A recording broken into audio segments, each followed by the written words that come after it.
The official release of Ableton Live 12 is right around the corner, and I've had the opportunity to use the beta now for a good 3 or so months, which has given me a good amount of time to get used to all the new features, additions, and changes to the software. So I thought it'd be a good opportunity to do a video, bit of an update video, going through my thoughts on these new features and changes, and whether or not it's worth you upgrading from a previous version of Ableton Live. Before we get into it, just 2 things to get out of the way. First, of course, this is all entirely my own opinion. Everything I'm going to be mentioning in this video is entirely subjective. You might think a feature is really fantastic where I don't think it's that useful or amazing. That's totally valid. And also, of course, this software is currently in beta. Everything I'm going to be talking about is with regard to the beta version of Ableton Live 12. There is a chance that some of the stuff is going to change between now and the actual official release, but with how the beta's been going so far, I don't know how much we're going to actually see change before the official release, but just bear that in mind. Also, this video kind of assumes that you know mostly about the major updates and features and changes to Ableton Live 12 from previous editions. If you don't know about all of them, make sure to check out my previous video going through all of the updates in Ableton Live 12. Okay, so first up, some of my biggest favorite things about Ableton Live 12. The first one being the MIDI editing. MIDI editing in Live 12 has been vastly improved, with the ability to do things like split and join MIDI notes, and working with the new scale awareness feature creates a really fast workflow for MIDI editing. For example, here I've got a blank MIDI clip. If I want to just input a series of notes, I can just double click and then click and drag this out. And then if I want to split this to the current grid size, I could just select it and press Command and E, and that will just split it to the current grid size, which is really fantastic. And if I want to select them all and join them, I can do that with Command or Control and J. And features like that are really amazing. So for instance, we can create like a closed hi-hat pattern here in this 808 kit. I can create a closed hi-hat, extend that all the way, and Command and E to split that. And then there's also a bunch of really cool features over in the left-hand side here, such as the humanize function, which if I just click and drag this up, allows me to just humanize the timing of each of these different hi-hats. And I can change, of course, this level of humanization here, so we can go really crazy out or not super, and we can just kind of keep humanizing with this button here. So really fantastic feature additions like that. And when it comes to creating chord progressions and melodies and stuff like that, the new scale awareness feature is available, of course, in the MIDI editing window as well. And this creates some really fast workflow improvements. For example, I can set my scale over here in the left to, let's go D minor. And then I could create just say a D note right here, extend it all the way out. And now if I want to create just a D major triad, all I need to do is go over to the add interval section, and I can add an interval of 2 scale degrees, and then I can add another one, and bam, we've immediately got a D minor triad, sorry. And now I could duplicate this loop a few times just with the duplicate button. And so now what I can do is adjust the pitch of these chords, or the transposition of each of these chords, but make sure they still all remain in key by selecting them and using this little transpose feature right here to maybe transpose this up a few scale degrees. I can transpose this one down a few scale degrees, and I can transpose this one down 1 scale degree. And now all of a sudden I've created a chord progression.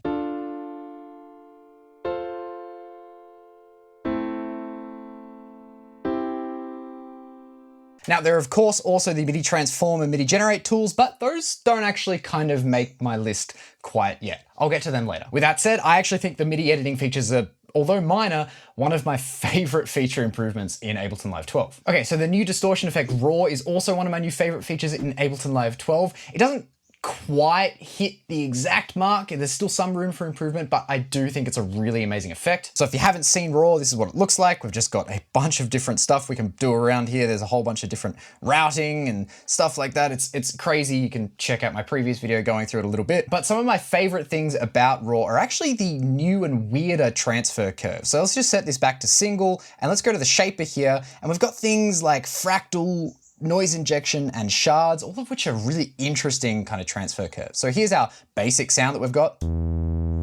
Let's turn this on to fractal and increase the drive and amount.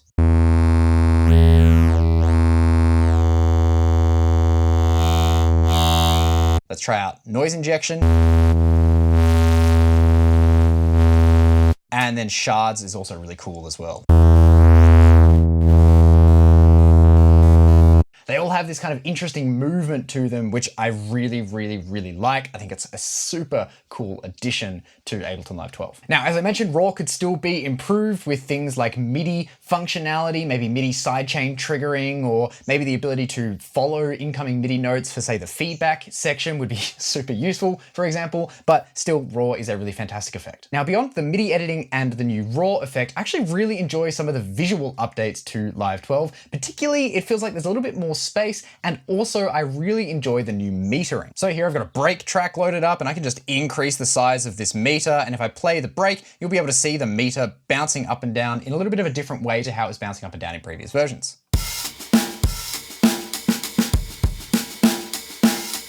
It's a little bit faster, the colors have changed a little bit, and there's a little bit more kind of visual indication around the meter as well. I also like the ability to have stacked clip and device views, which I haven't actually been using myself too much, just mainly because it takes up a lot of real estate. But what I have been using a lot is the ability to show the mixer in the arrangement. So for instance, I can switch over to the arrangement view, press Option Command and M, and here now I can see the mixer in my arrangement view, which for bigger sessions, I find actually really, really, really useful. Other minor things I really enjoy are the ability to do things like reorder, duplicate, copy, and paste existing return tracks, which is amazing. I don't know why that wasn't a feature previously, and it was kind of frustrating, but I'm glad they added it now. I also really like the tuning systems. I don't use them a heap, but the idea is really cool. I like that it's super flexible and easy to add different tuning systems into an existing session now. And also, we can't forget the ability to now be able to modulate basically all of the different parameters available to you in all of the different warp modes inside different audio clips. For example, I can open up the envelopes in this break clip here. I can go down to our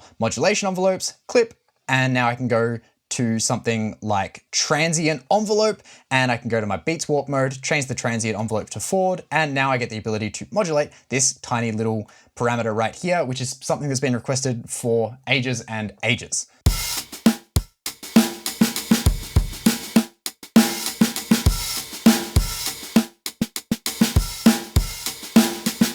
Okay, so now let's talk about some of the things that are cool in concept, but I think have much more room for improvement in terms of their actual implementation in the software. First up is scale awareness. Now, I love the new scale awareness feature. I think it's amazing, and I think it's actually a lot more useful than I initially thought it was going to be. I'm finding a lot more use for it, as we kind of saw with the MIDI editing, but it is a little bit limited. And what I mean by it being limited is that it's not available in a lot of places where I would like it to kind of be available. Of course, it's available in MIDI clips and in all of the different MIDI effects, but it's only currently available in one instrument, which is the new Meld instrument, and it's not available in any audio effects that utilize semitones or MIDI inputs, things like resonators or spectral resonator or corpus, or in fact, even the new raw effect. If scale awareness was made available to all the existing instruments, it would allow us to create some really cool things by detuning oscillators in scale degrees, as opposed to in semitones, for instance. And also by making scale awareness available in some of the effects that I just mentioned, we can also kind of tune our effects to whatever scale we're working in, and particularly would be useful with things like corpus and resonators, again, being able to offset the semitones in scale degrees as opposed to in semitones, creates much more musical and easy to use options and sounds. Kind of moving on from scale awareness, but to something that's slightly related, are the new MIDI transform and MIDI generate tools. Again, these are another thing that are just super awesome in concept, but the implementation, there is so much potential here for these MIDI tools to be incredibly useful when it comes to workflow, randomization, generating chords, melodies, progressions, all these other things, rhythms, but the included transform and generator tools are kind of a little bit lackluster.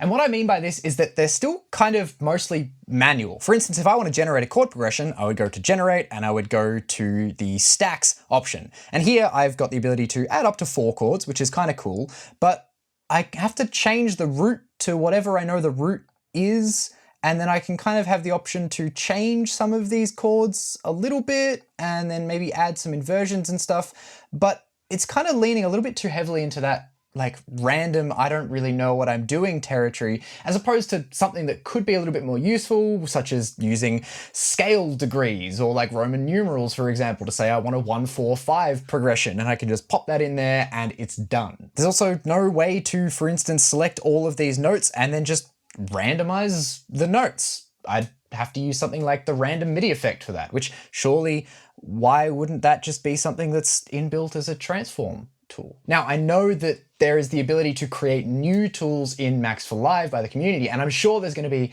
a huge number of really amazing community creations for the MIDI tools in the transform and generation categories. But why are we lacking in the native MIDI tools? There could be some really fantastic and amazing native options right out of the gate, as opposed to having to wait for people to create some kind of MIDI tools or generators, and then you having to go and find them and download them and test them out, and then maybe, you know, not being as well made as some of the native tools are. You can kind of see where I'm going with this. Now, another addition, or change rather, that is really cool in concept but is a little bit lacking in implementation are the new modulators. Now, the modulators themselves, such as LFO and envelope and MIDI shaper and these kind of things, aren't necessarily new, but they have the ability now to modulate parameters instead of remote controlling them like they used to. Now, in theory, this is really fantastic. However, in practice, because of the way that it works, it doesn't work with per note messages, which, just let me show you kind of what this means. So for instance, here I have just a basic wavetable sound. If I add an envelope MIDI to this, I could map that envelope MIDI to control, say, the frequency. Let's turn off the velocity and pull down the sustain, and then we can kind of just pull down the frequency on this wavetable. And let's change our modulation amount here to be unipolar and set it to 100%. So now we have just a filter envelope, basically. Now, this is obviously fantastic and it's working great, but have a listen to what happens when I play multiple notes at once. The filter re-triggers the movement every single time I trigger a new note. And it's not triggering it on individual notes, it's triggering it on the synthesizer across the board, which means that it's not really that useful for polyphonic sounds. I mean, you can kind of get some interesting sounds, don't get me wrong, but it doesn't work exactly how you'd kind of want it to work in this scenario. Now, of course, this is very much limited to when you're just working with instruments and, generally speaking, mainly the MIDI modulators. When you're using the audio modulators, things like shaper and LFO and stuff, and you're automating audio effects or modulating audio effects rather, you don't run into this issue. But it'd still be nice to be able to have, like, you know, MPE pass through, for instance, so this actually works on a per note basis. And finally, the new synthesizer Meld, which is a really cool synthesizer in concept, but in use and in practice is a little bit simple, limited, and kind of cumbersome, at least I find. The new oscillators are fantastic. Let's, for instance, turn off this oscillator here and play basic shapes. And let's go to like crackle. And maybe let's go to like chip. And then we can have like cool filters like plate resonators, and we can have this play by key. Have this cue up.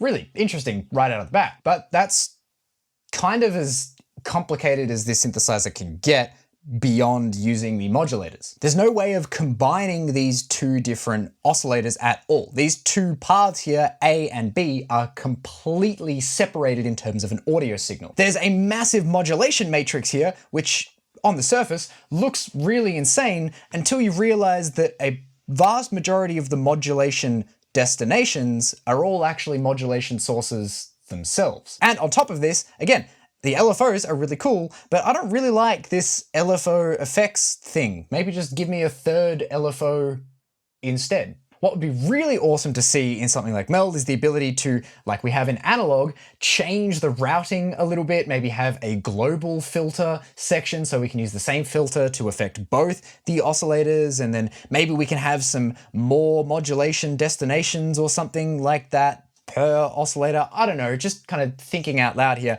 but I don't find myself using this synthesizer as much as I kind of hoped I would, and I'm really gravitating back towards tried and true favorites, things like wavetable and drift, most of the time. And finally, things that have changed that I am not the biggest fan of, the first of which being the browser.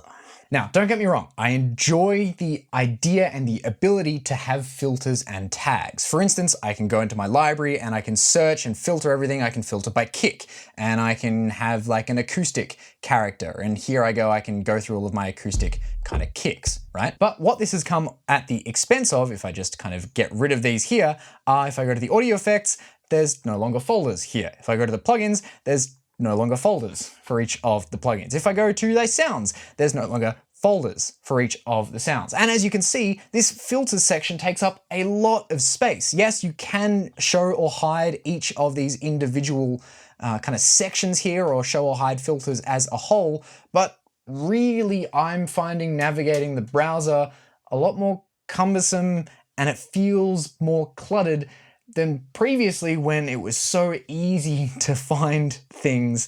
I think this filter and tagging system has actually done a little bit more harm than it has good, and that's not a good thing. Also, there's currently no automatic tagging of user files, so whilst this filter and tagging is great, it actually only works for things that you've either tagged yourself manually or the official Ableton packs, all of which they say will be updated by the time Live 12 rolls out, or at least will be continuing to be updated over the next few months or so. And for someone like myself who works with a lot of plugins, a lot of my own samples, a lot of my own racks and stuff like that, that's a real bummer. And lastly, the navigation changes. There are some really fantastic changes to the ways you can navigate Ableton Live, and these are great from an accessibility point of view. You can now navigate around with like the tab key and stuff by changing that in preferences, which is really amazing. I won't go into it in too much detail now, but what has changed are a lot of the keyboard shortcuts that we were all very used to. For example, no longer is it Option Command and L to show or hide the device view. That doesn't work. That's now Option Command and 3 or 4 rather. And then if we switch over to the arrangement view, Option Command and I and S and R and things like that, which used to be to show or hide these different things in the side panel of our arrangement tracks, are now all working in this mixer view down the bottom. So as soon as you press something like Option Command and I to show or hide the input and output, or Option Command and S, or Option Command and R, it shows or hides it in the mixer in the arrangement view and not in the arrangement view itself. You can still show or hide these different areas, but it is in the menu under View, I believe, Arrangement Track Controls, and you can see there's no keyboard shortcuts for them anymore. I don't know why they would get rid of something like that, and I don't know why they would get rid of things in general, but there are things that have been gotten rid of that, from my point of view, are slightly annoying and take a step back with regards to workflow efficiency. Now, of course, if you're new to using Ableton Live, you won't have an issue with this, but for people who've been using Ableton Live for a very long time, like myself, these new shortcuts are going to take a little bit of getting used to, and I wish there was a way to kind of revert to the old shortcuts, or at least have some kind of a keyboard shortcut editor, like is available in a lot of other digital audio workstations. Okay, so now the big question, should you upgrade to Ableton Live 12? If you really value the new MIDI editing improvements, which are amazing, and yes, I actually really value those new MIDI editing improvements, I would 100% say yes, you should upgrade to Ableton Live 12. However, if you don't value the new MIDI editing updates and the scale awareness features and the tuning and stuff like that, I can't find myself recommending the update to this new version of Ableton Live, at least not just yet. Yes, there are some really cool things, for instance, Raw, and if you like Meld, then Meld as well. And you might disagree with me on a lot of the different things that I've said I don't personally like.